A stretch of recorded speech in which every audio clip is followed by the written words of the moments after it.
Oi, gente, tudo bem? Estamos aqui para começar mais uma aula da melhor matéria do ensino médio, que é a Química. Hoje a gente vai rever um pouquinho de tabela periódica, tá bom? Eu sei que vocês já viram esse assunto no primeiro ano, porém a gente vai rever agora algumas características principais e tá de acordo com o cronograma do CMSP.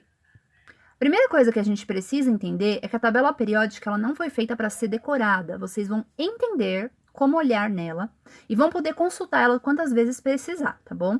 A gente tem essas colunas em pé, verticais, que a gente chama de famílias ou grupos, e a gente tem essas linhas horizontais que a gente chama de períodos. Os períodos são 7. Então a gente vai olhar aqui, ó, 1, 2, 3, 4, 5, 6, 7. Cada linha horizontal é um período. Ah, mas por que tem essas duas linhas aqui embaixo? Bom, tá vendo aqui, ó? Nesse espaço estariam todos esses elementos. Mas como que eu ia representar eles tudo aqui?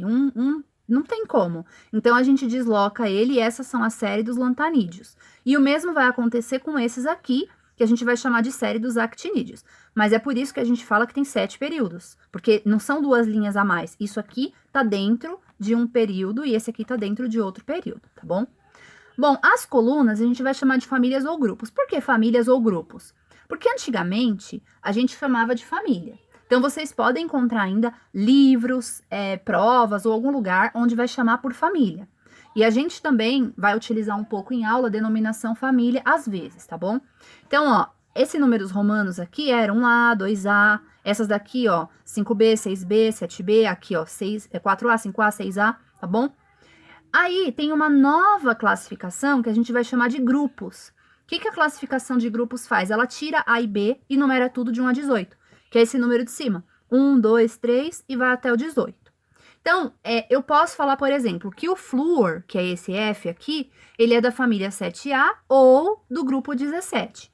As duas formas de falar, por enquanto, ainda são corretas, embora uma seja antiga e a outra seja mais moderna. Nos períodos, a gente vai ter uma organização dos elementos de acordo com o número atômico. Então, para explicar essa parte, eu vou pegar essa outra tabela que é maior, que eu acho que dá para ver melhor, tá? Nessa tabela, deixa eu pôr aqui, ó, que dê para ver a legenda, ó. Sempre vai ter uma parte dessa aqui que é a legenda. Por quê? Porque cada tabela, ela faz a sua organização de um jeito. Então não adianta eu decorar, por exemplo, falar assim, sempre vai ser aqui o nome do elemento, aqui a massa atômica, aqui o... Não adianta.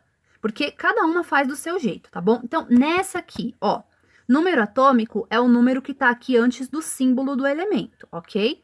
Eu falei que a tabela é organizada de acordo com o número atômico. Então, vamos olhar isso aqui, ó. 72, 73, 74, 75, 76 e ela vai assim até o final.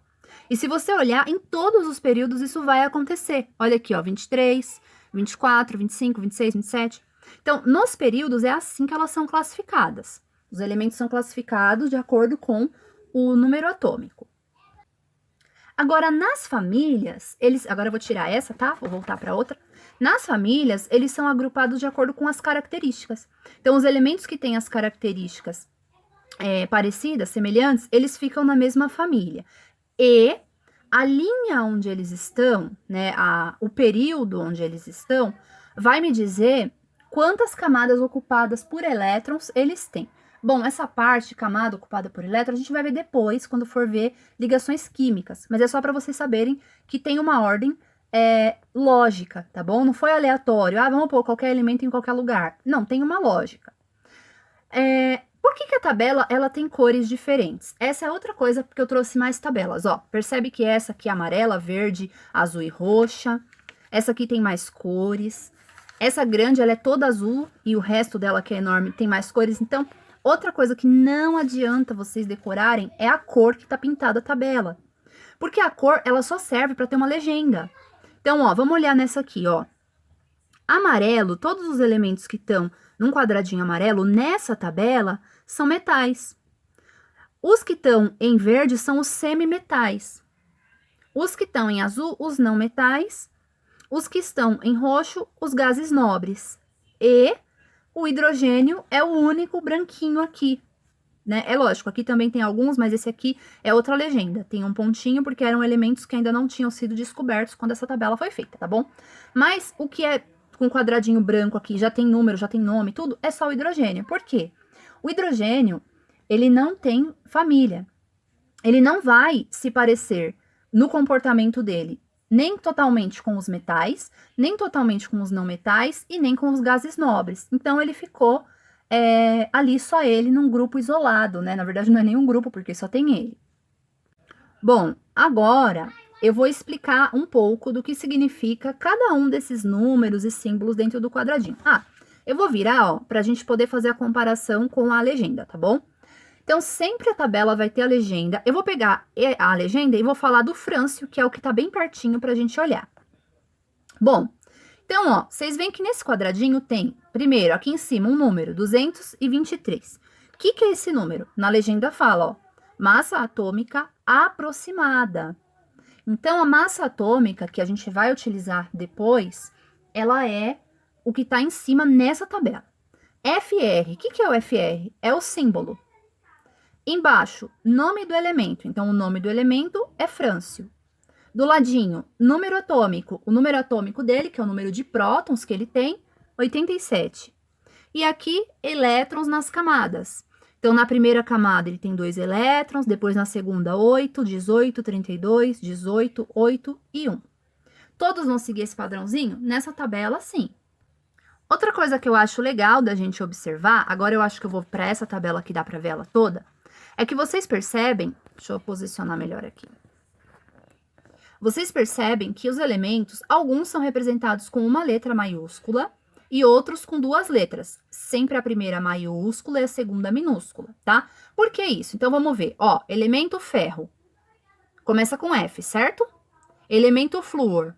Como que eu ia saber qual que é qual? Então, o flúor ficou só o F, o ferro ficou o Fe, o frâncio ficou o FR, para a gente poder diferenciá-los.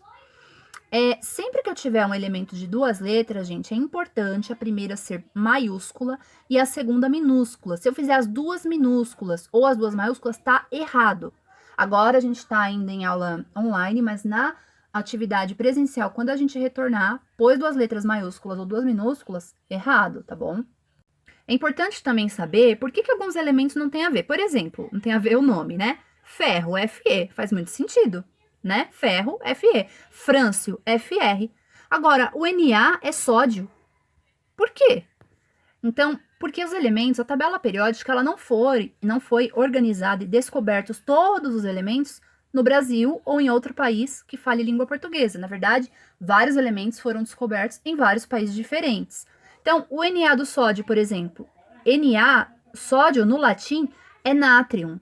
Por isso que a abreviação é Na, tá bom? E assim, diversos elementos, né, da tabela, eles vão ter esse nome por causa disso, porque a abreviação dele vai vir do latim, vai vir do alemão, vai vir de outras línguas.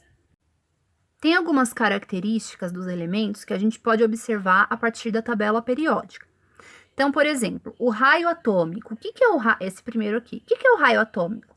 É a medida do átomo, né? Do centro até a parte mais externa. Então, ó, tá vendo que tem uma flecha apontando para cá e para baixo? O que quer dizer isso? Quanto mais para a esquerda e mais para baixo o elemento tiver, maior raio atômico ele tem. Isso serve para eu comparar todos. Então, por exemplo, entre esse elemento aqui e esse, qual tem maior raio atômico?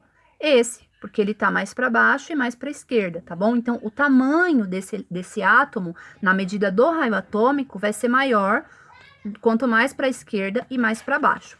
Tem outras propriedades que a gente pode olhar pela tabela. Energia de ionização, afinidade eletrônica, eletronegatividade, densidade, ponto de fusão e ebulição. Última coisa que eu quero falar é um pouco das características dos elementos, tá? Porque essa coluna toda aqui, última, é chamada de gases nobres. Por quê? Eles são os únicos elementos na natureza que não precisam se ligar com outros elementos para ficar estáveis. Então, todos esses outros elementos, sem ser dessa coluna aqui, eles vão, para se estabilizar, para ficarem o que a gente chama estáveis, que é com 8 elétrons na última camada, eles precisam se ligar com o outro. Então, por exemplo, metal se liga com não metal, o Na se liga com Cl, forma o cloreto de sódio, que é o sal de cozinha. Ficou estável. Esses aqui não, eles não precisam, então eles são chamados de gases nobres ou de gases inertes. Então é isso, eu espero que vocês tenham gostado dessa revisão breve da tabela periódica dos elementos e até a nossa próxima aula.